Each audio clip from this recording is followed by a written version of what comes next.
Once again, we are here live. It is Blacklisted Radio. It's the 13th day of December 2015. My name is Doug Owen, and I am your host.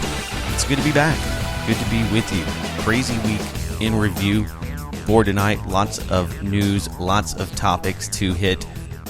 Been a pretty lively week, so should be fun. You can join me live on air. 800-313-9443 is the toll-free number to join us. You can also join me live at my website, blacklistedradio.com. Go there, meet the ambassadors, chat with the people. It's usually pretty entertaining, if nothing else. Sometimes they're talking about the show. Sometimes it's actually relevant to the points that I'm trying to make. So it's fun.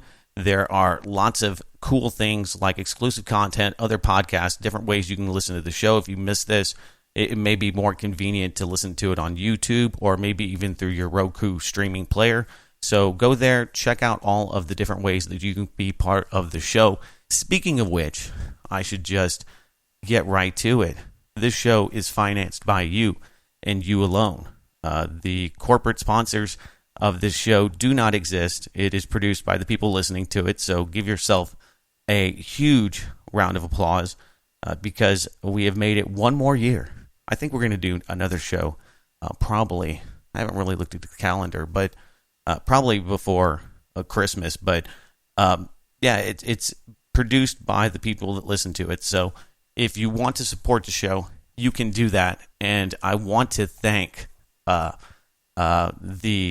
very kind people, Lila and Ivana, that donated to the show in the amount of $150. Hi, Doug. Thanks so much for your intelligent, honest, and witty podcast. And BLN, enjoy this Christmas gift. We wish you and your family peace and well-being for the future. So thanks to you for doing that and all the people all year long that have supported this podcast because it really is for the few. This is not going to be a mainstream show. We talk about topics that we could never take to corporate sponsors. And I think that it's a great model that we have adopted here because people value the show, they value the content, they value the platform and the forum, that the interactive aspect of it. So I'm pretty excited. I think things are pretty bright for the future of the show, minus all of the crazy things that go on in the world. I think we're doing pretty good. So let's get to some of the things that are probably not so good.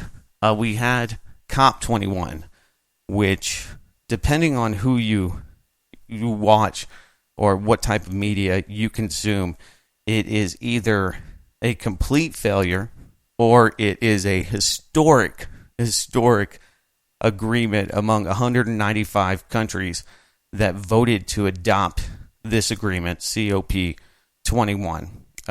According to, let's see, we got this from Inhabitat. In a historic achievement, including 200 countries, world leaders have finally reached a climate agreement in Paris.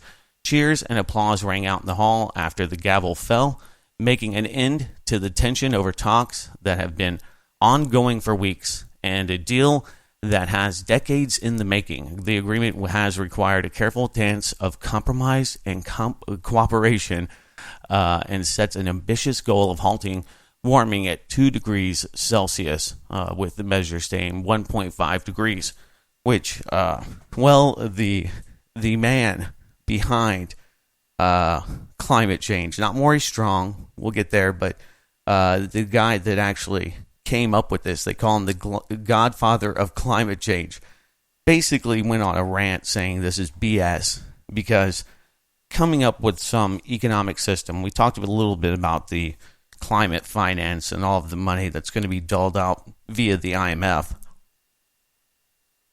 that will more than likely end up turning into lots of crony cash for criminals, which is by and large one of the biggest problems with almost any of these initiatives in these different feel-good outreach programs that we have around the world. USAID, not only an intelligence agency, but a financial arm of the U.S. government.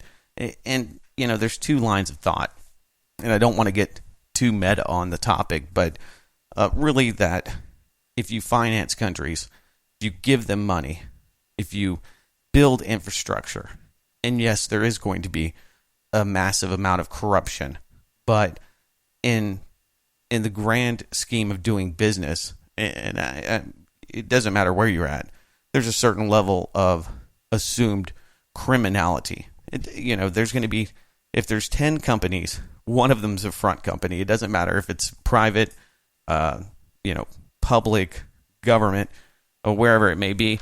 There's always going to be criminals doing business, and so you just have to kind of,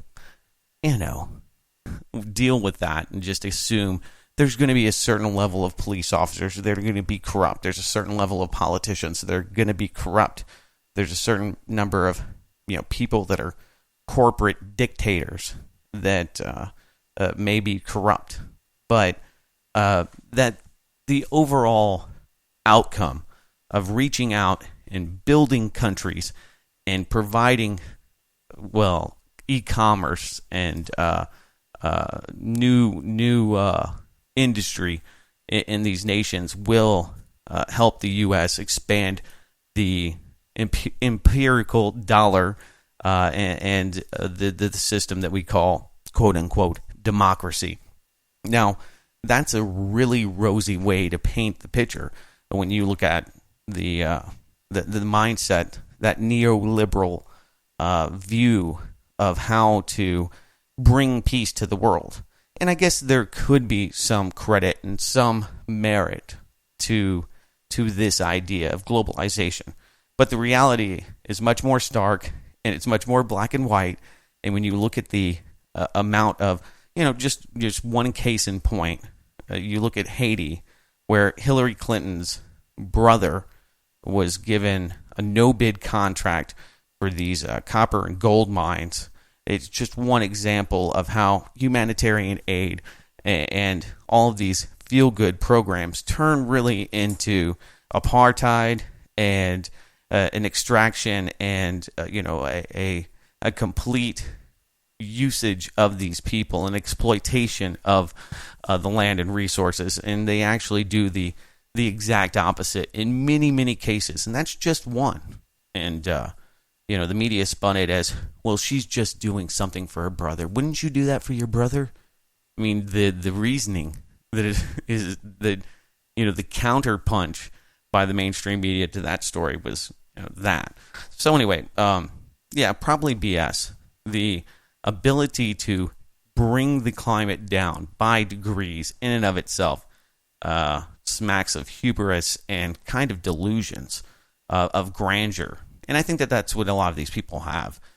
When you listen to Christine Lagarde, when you listen to Barack Obama, Ban Ki-moon, they're pretty delusional people because, I heard a great point, and it's one that I think should give pause to all people that are bought into the government creating, new mandates, new taxes, to try to bring the Earth's temperature down a couple of degrees in the aggregate. Just look back 20,000 years. Chicago, Illinois was under a sheet of ice. So when we talked about the climate changing and what is good and bad and what we can and cannot do, I think it's just, obviously it's a big scam, and it's a great way to create an overarching government structure that puts these other countries into receivership. And that's something that was kind of built upon from the early workings of the Earth Summit. So if you're not familiar with some of the history, I think it's well worth looking into Maurice Strong. He was very highly influential, and he was the force behind the global environmental agenda. He just passed away on the 27th of November, just 3 days before the start of the UN Climate Change Conference, COP21 in Paris. Anyway, he got the money for the this group and to work with the UN, of course, alongside David Rockefeller, who helped them commission the United Nations Environmental Program, UNEP, back in 1971. And when you look at the agenda that David Rockefeller had, it wasn't really about climate change. And Morris Strong knew that this was something that could be used as a way to philanthropically create globalization and to invest in these countries, and then use this as almost an academic or a moral authority for the exploitation of resources and the controlling of governments around the world. So the ideology behind the Earth Summit itself and the UN's climate conference, it's just like Planned Parenthood. It's just like a lot of things in history. When you look into, Margaret Sanger, the Eugenics Society, you start looking into the roots of many of these institutions and different governmental bodies or intergovernmental bodies like the United Nations. The root was using this as an academic facade of legitimacy. I mean, speaking to which, looking at philanthropists that like to start revolutions, you had, of course, the Open Society Institute and George Soros's group being kicked out of Russia. One of the many things that is happening on the Russian front. Not only are they being attacked by, George Soros, they also have the Turks to deal with. We'll get there.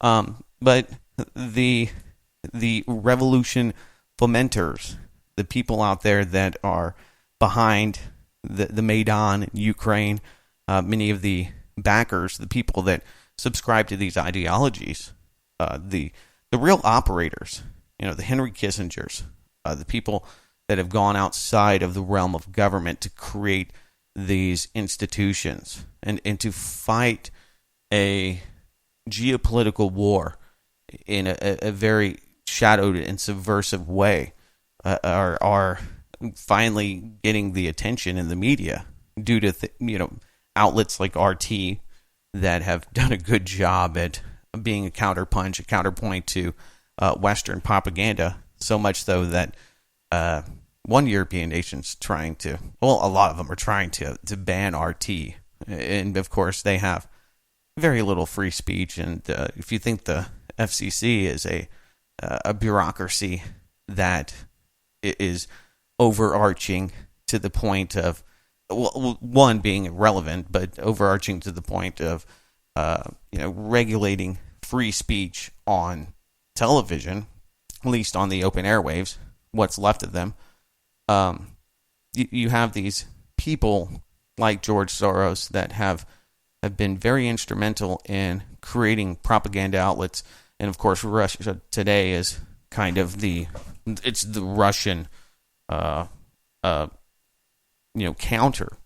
And quite honestly, when it comes to U.S. politics, much more objective, just like I would look at U.S. media for criticism on some of the, civil and humanitarian rights problems that you have in Russia. Much more honest, much more candid, and can be much more critical. Anyway, point being is that you have these institutions that are being used not only in tandem with the military, but as a way to create ideological change. And for better or worse, it's interesting to me because I think that sometimes it's oversimplified and you think that, these are just a bunch of evil bastards. And that's pretty accurate. I mean, there's nothing wrong with that, summation. But it's the ideologies that they have that I find to be really interesting because they do have compelling counterpoints when you look at the overall history and what has become of Western nations. Not all of the horrific deeds that were done to create them, but the institutions that we have today, very, very less barbaric and barbarous than the Saudi Arabians, much more free than the people in Turkey, much better than places that are war-torn like Syria.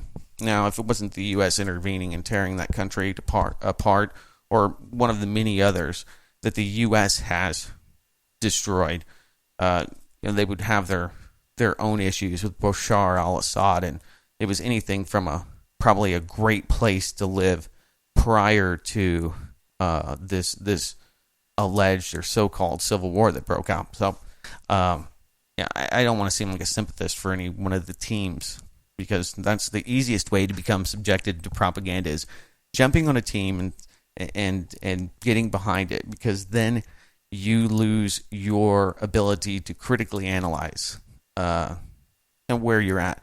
But all that said, I mean, if you look at over 500 years, the argument is that, look, having the Schengen open and free borders prior to the immigrant invasion that is happening now, but prior to that, it's nice to be able to freely travel and commute and have commerce and be able to travel. Quite honestly, I mean, that's one of the things that I think is, not to get too off topic, but it's just, the anarchist in me says, why do we have to have borders? Why is there a line there? Who decided that line should be there, and why is that valid? And the argument can be made that one of the biggest problems we have in the Middle East is that after World War II, we sliced and diced that country up, and then we just created the State of Israel. And things have not worked out very well since then.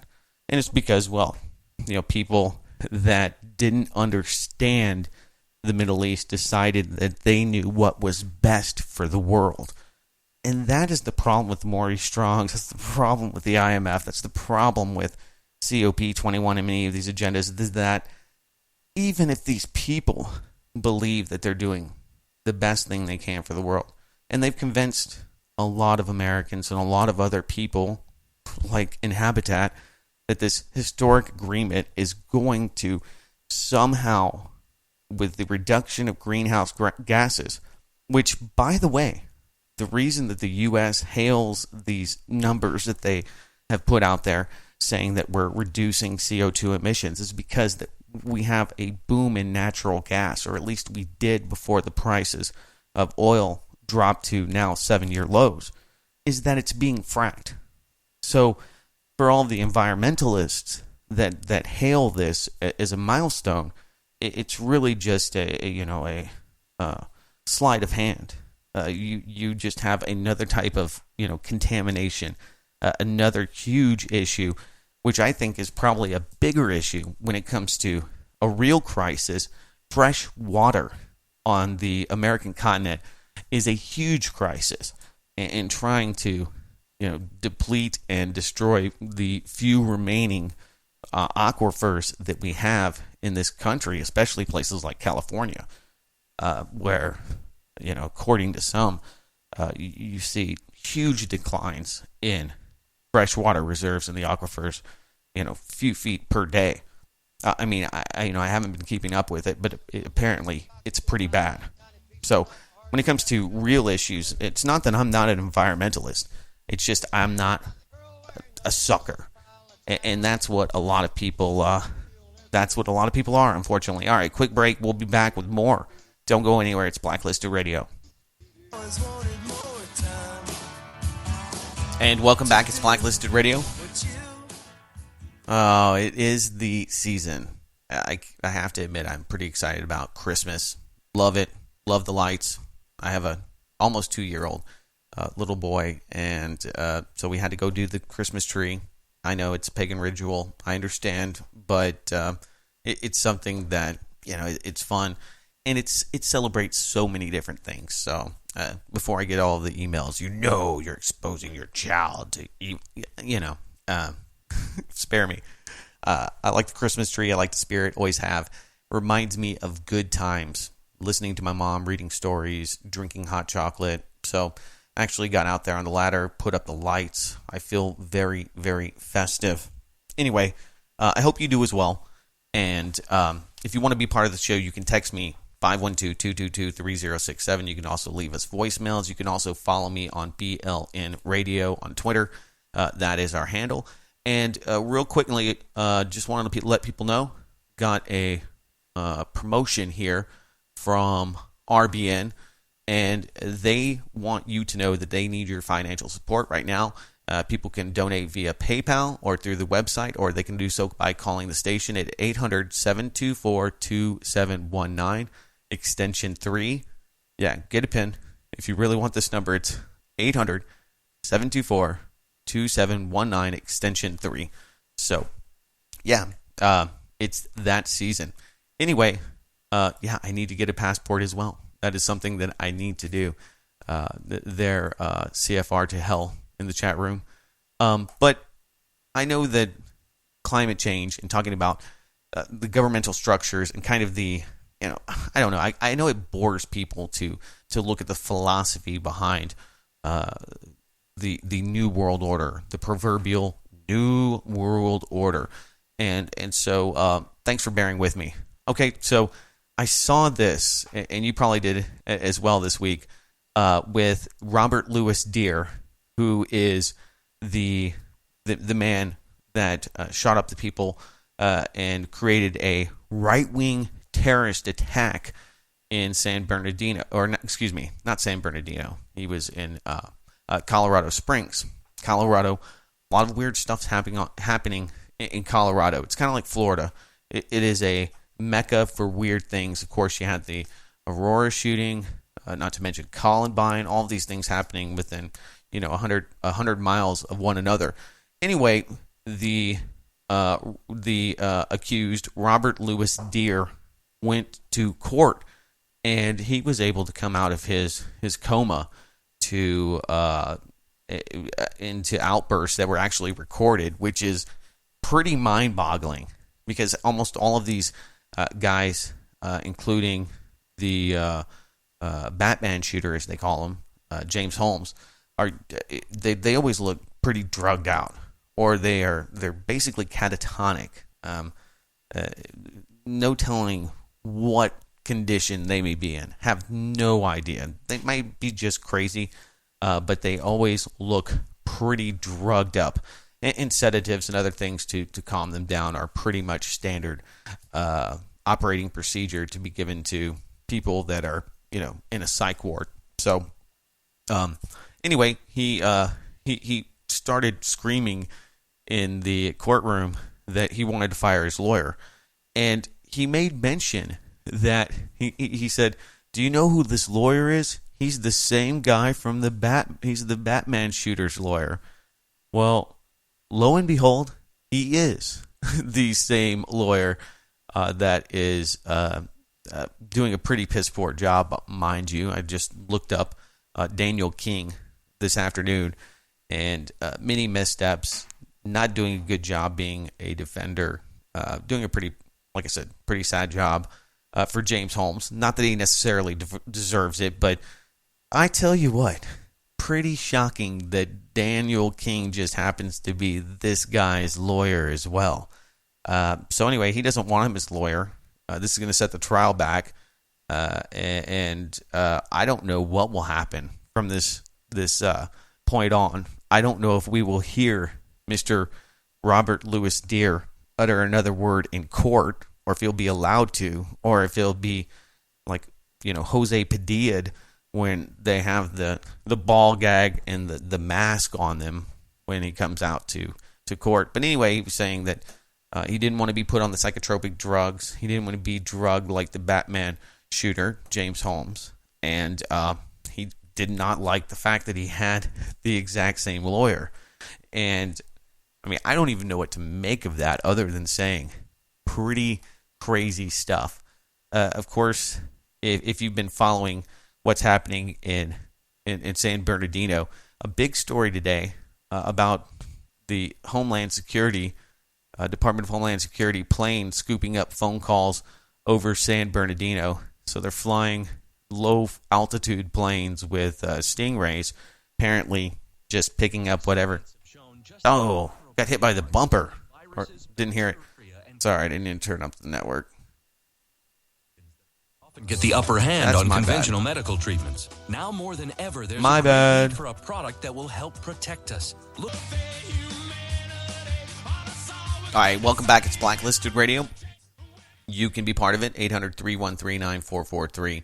So, yeah, the attorney, David King, happens to be the same attorney for James Holmes, the Colorado Aurora shooting, and the latest Planned Parenthood attacker. I don't know. It seems like this guy is probably a handler for some of these deeply demented people that, I don't know. I mean, I'm not sure what, oh, this thing stopped. God, this streaming service sucks sometimes. Anyway, the chance for that seems to be slim, but there you go. So we talked about the usage of the Stingray systems by the Department of Homeland Security, which now the IRS are using.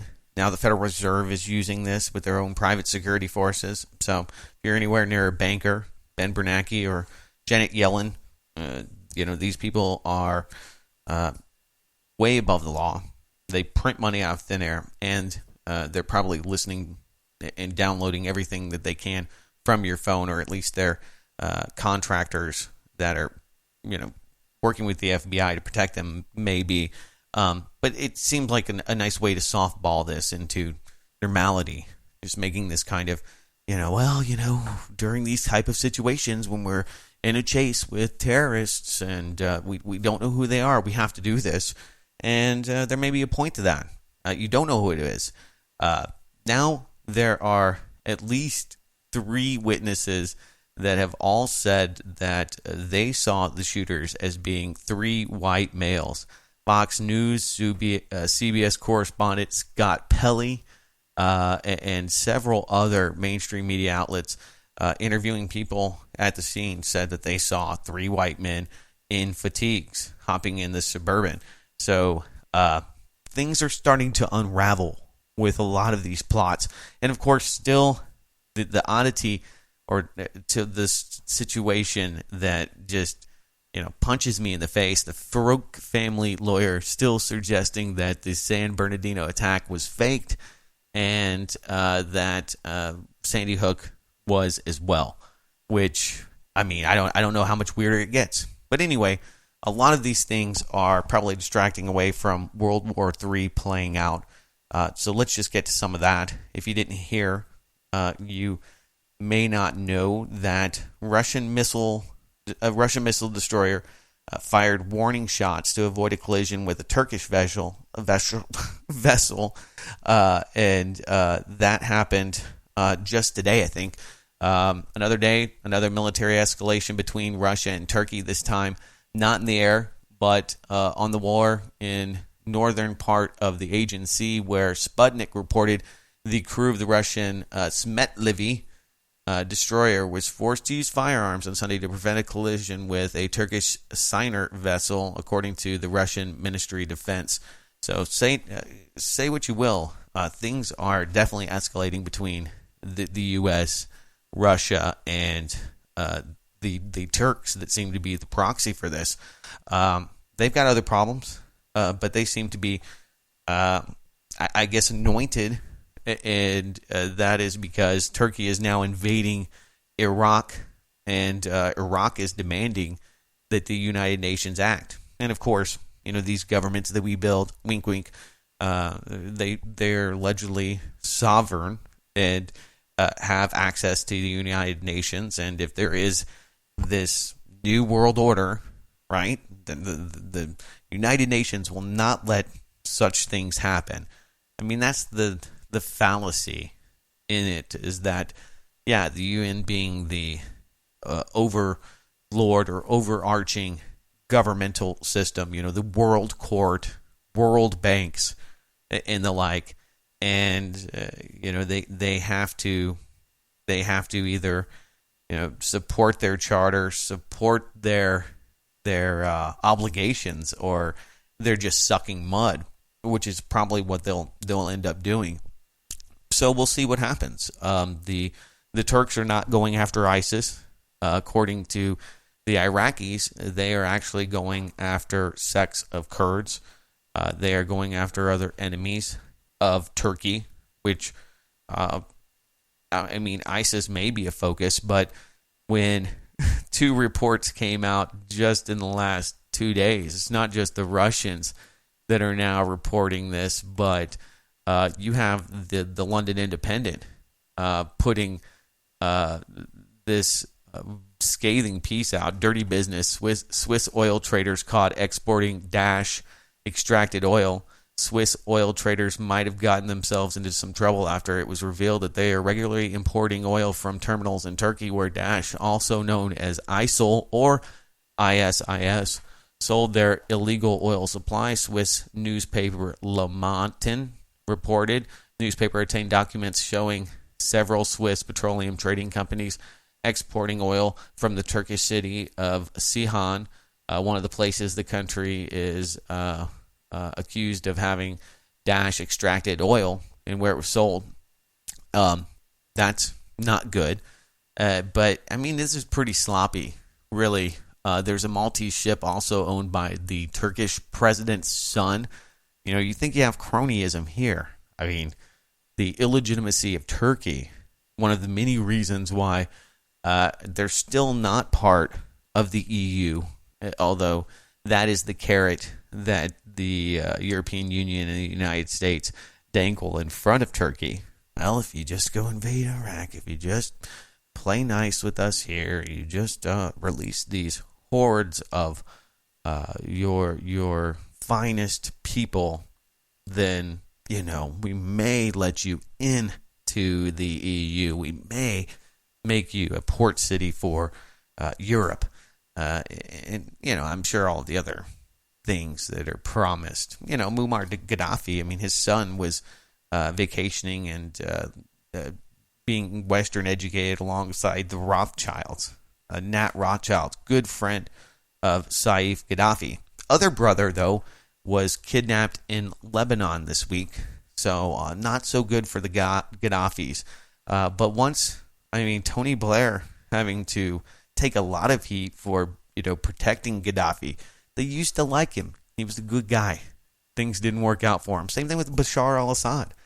He helped the U.S. right after 9/11 torture a lot of people inside of Syria. Those Syrian army and intelligence agents, were more than happy to help during that period of time. So people that are one day good friends, like the Turks, maybe not so much the next. And this begs a lot of questions because this is wide implications. When you have the London Independent, it's like the New York Times reporting on this, and I think they may have. But anyway, so when you're fighting ISIS and you're getting to the root of this, it's Turkey. Okay, this is really embarrassing for the State Department. It's very hard to get around this because they're using U.S. weapons, Western-made weapons, and Chinese-made weapons, and Russian weapons too. Ukrainians are somehow those weapons that the U.S. has given them, and Ukrainian-made weapons are ending up in the hands of ISIS. You do the math. You can figure out how that happens. When you look at what happened at Benghazi, the armaments that ended up in Syria, oops, that's a shame. Oops. Yeah, that's what USA does. Oops. Lots of guns into the hands of very, very bad people that we have to come back later and eradicate. So the saga continues. And you also have another, the humanitarian, what are they? The member of the Humanitarian UN Rights Council, Yeah, that's not working out so well. That's a really bad look. If you think Turkey's a bad look, now they're using Blackwater to replace troops in Yemen. The Emirati forces not so interested in fighting. This is typical Saudi Arabia. Most of these people do not believe in this war and do not want to fight this war. Some historic things, I guess, happened. Now they have female politicians. Some women were elected, so hopefully this show will could pacify the politically correct left here in the United States. But I guess it's a beginning to having more women's rights. I don't know if they can drive a car, but nonetheless, outsourcing war. This is really the last throes. If you look at Rome, I mean, I think that Saudi Arabia is kind of in this position where they know that in the next 5 years they are going to be tapped out. They are going to be bankrupt. They are not going to be able to exist like they do today by being able to buy off their people, paying them during. Remember the Arab Spring? They were giving out money, which is a great way to pacify people. If you want to look at one of the many indicators or factors in the fomentation of the civil war in Syria, it was speculators and the price of goods and the inability to, access food. Those things are huge, huge players because most people won't get off the couch until they have to. And when they do, people are really upset about it. And that's where, I was just looking at some just amazing photos of the carnage and the hundreds of thousands of people trying to escape these cities that are being decimated. It's really surreal. But nonetheless, anyway, Iraq does not want British ground troops for ISIS fight. So Iraq is now saying, no, we're good. We will work with the Russians. Not very happy about this. We don't need you. And we'll see how that plays out. That's not going to probably work out too well for the Iraqi government. And of course, we know it's kind of a proxy government. But this is the problem. When you expand the empire and trying to take over countries and to reinstitute these institutions, is that sometimes you get people that are not friendly. And that's what's happening in Iraq. France has had some pretty interesting developments. Of course, I wanted to mention, we talked about it here. I haven't heard anybody else talk about it. Inside France's air cocaine scandal. We talked about it here. Sarkozy, Le Pen, by the way, the Nationals front. If it was an electronic fraud, I don't know why they have lost every one of their regional elections. When the first days they were forecasting huge victories for what they call right-wing or more nationalist candidates. So big slide there. It's not who votes that counts; it's who counts the votes. And so that's kind of suspect, but really no scrutiny because of the emergency measures and powers that France is now operating under. Now, the U.S. has been under emergency. It's a national emergency, state of emergency for quite some time now. And every time that we're just about to go back to a non-state of emergency, Obama or whoever the next president is just signs another declaration. We just need a little bit more emergency. At the point where it doesn't matter. And at least France is being more forthright with it. They are going to change the French constitution to write in emergency powers for the executive. So indefinite suspension of all rights and civil liberties and, just about anything. Free speech. You're not allowed to protest during an emergency. Basically a complete off switch for any kind of opposition to the government, whether it be vocal, whether it be physical, by protesting, civil disobedience. All of these things will not be allowed any longer. And in France, I mean, you have a culture of people that violently protest for just about any, I mean, things here in the U.S. that you would never see people coming out for, trade union and labor disputes. I mean, you'll see tens of thousands of people in France, fighting the police. So, really, of course, seeing how the government of France and the Western world has exploited this and parlayed it into a huge intervention. Now Germany deciding to join in the front for the empire in Syria. So, of course, we talked about them shutting down debit cards. Of course, here in the U.S., they're now talking about this. They've been arresting Muslims that have been buying prepaid cell phones and anybody using prepaid debit cards. I think that it doesn't take, they're going to be, these are some of the few things that the government really doesn't have complete control over, and you can actually enter into the digital world with money in a somewhat autonomous way. They're going after Tannerite.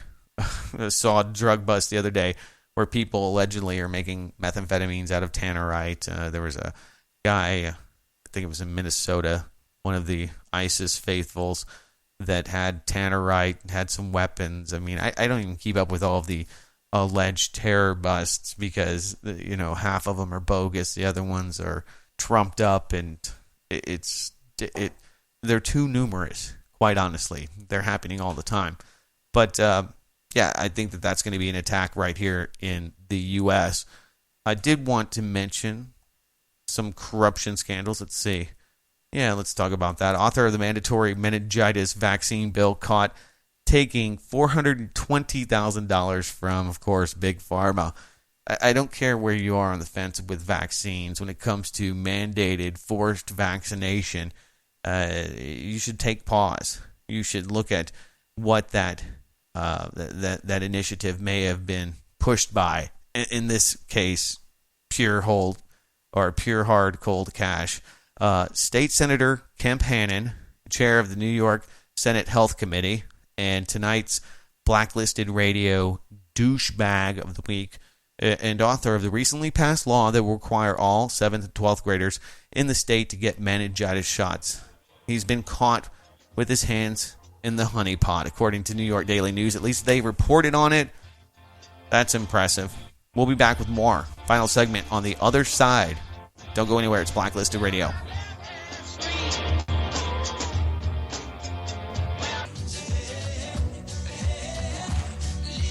A lot of shenanigans in France. It's a police state. Oui. Anyway, got a few moments here. If you want to slide in, you can. 800-313-9443. And we were just talking about Senator Kemp Hannon, chair of the New York Senate Health Committee. Put himself into a nice position, getting himself $100,000. And he received more than that, actually $400,000 from same types of interest groups. So the health company there, the pharmaceutical company, that paid him $100,000, while other companies that, of course, are similar, that weren't paying him directly, but he was making $500,000. That's lobbying in action, and that's one of the problems with the National Healthcare Act, where we are now in a place where people cannot refuse, and if you cannot refuse, these industries have no reason whatsoever to have to, really offer you something that you can afford and that you want to have. In a free market, if there ever was such a creature, you would have companies having to reduce those premiums and prices because of the lack of people paying for them. And that would naturally happen. when you have government mandates, you see the exact opposite. And then, of course, these would be taxpayer funded or subsidized in some form or fashion. It's beyond the science. It's beyond this vaccination, whether it's the best thing in the world or, one just like, I was listening to the Tamiflu commercial. If you haven't caught this, Google Tamiflu commercial, and you should, because they're quite candid. And actually, I think it's a selling point because people probably don't think it's that rare that you may get seizures or hallucinations. And there's some of you listening that may want those hallucinations or enjoy them rather. But for the majority of us out there, probably not something that you want to have from Tamiflu. So as wonderful as Tamiflu may sound, and getting rid of those flu symptoms and getting you back on track and saving older people from dying, which is the projections for that to really work are marginal at best. I mean, marginal, 20%, 22%, 23%. I mean, you've got better odds in some government-run lottos. It should be really, noted. Rick Perry here in Texas, the former governor, did the same thing with the HPV vaccine. He was trying to mandate it for young women until there was a huge backlash, and of course the big wave of over 10,000 girls getting debilitating side effects from vaccines that had occurred in Europe. So I wanted to mention that. Also saw this. Albuquerque, New Mexico. Talk about a police state within the police state. Is once again in the limelight. New Mexico actually put forward some new measures to restrict asset forfeiture by police departments, basically trying to slow down or make it much harder for police departments to target individuals and steal their property, hitting them with petty crimes, finding reasons to take people's homes. And Albuquerque has said no. Albuquerque, New Mexico is actually bucking the state government.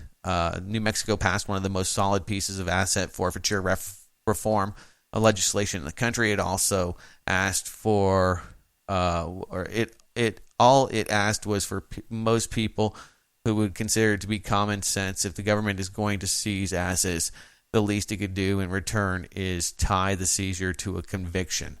Big deal. Yeah, I mean, somebody has to be convicted. And we've seen this where a young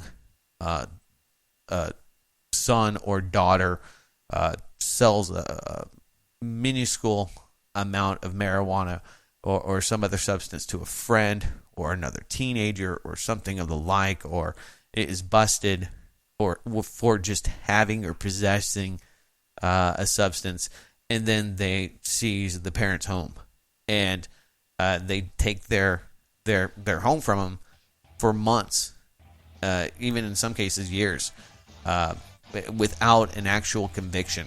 So, yeah, what's going on, Albuquerque? If you're out there living in that, get a hold of me.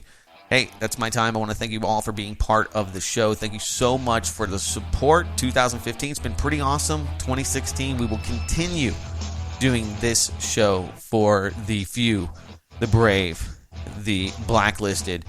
Until next time, ladies and gentlemen, have a great evening.